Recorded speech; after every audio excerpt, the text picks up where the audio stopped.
Vespa and it is an instant string of mental images of all things Italian. So with the new S model, the challenge is to go beyond just that, isn't it? So it aims to be different by virtue of whom it's aimed at, the male buyer. But trust the Italians to still focus on retro styling and more or less get it right. Having proven their style quotient with the current Vespa models, the LX 125 and the VX, they've played safe by staying retro all right.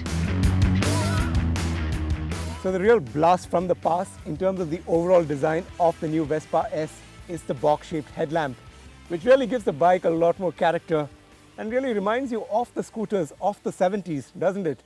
And also the chrome rear-view mirrors on both sides match and blend with the shape of the headlamps, which is really nice. And of course the orange shade itself, the paint job is really excellent and it's really the icing on the cake in terms of retro styling and the kind of feel that the bike gives. Of course, you can also get it in white, black or red too. No pastels, thank you very much. They're trying to go butch, remember?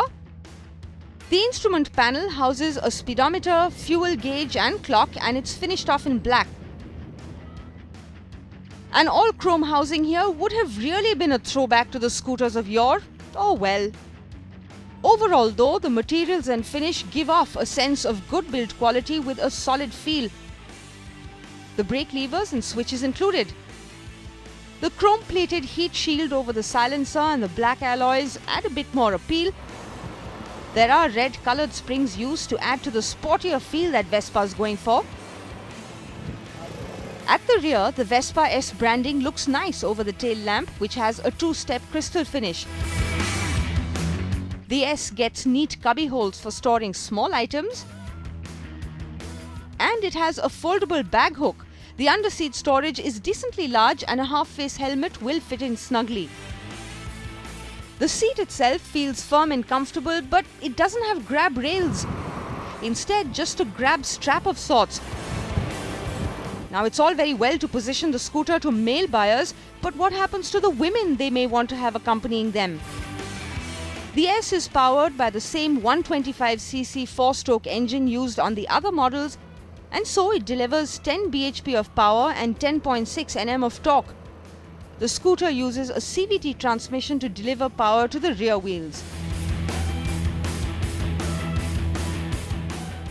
Now the Vespa S might look a bit delicate, but it really shows no signs of that on the road, especially when you got the suspension working really well and keeps the ride smooth and steady.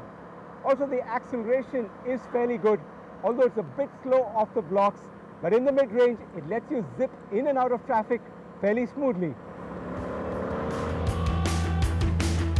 Its monocoque steel chassis lends to a good handling character. The scooter maneuvers well and it lets you corner with ease as well. The riding position is a bit tall and upright, but it's comfy. The braking is precise and solid too. Like its siblings, the S doesn't come cheap, priced at over 75,000 rupees ex-showroom. Yes, that is quite a steep premium to pay for a scooter, despite its gorgeous looks and riding dynamics. But it is a segment that Piaggio wants to continue playing in without diluting the Vespa brand. It's also a product for those who want to express a sense of individuality.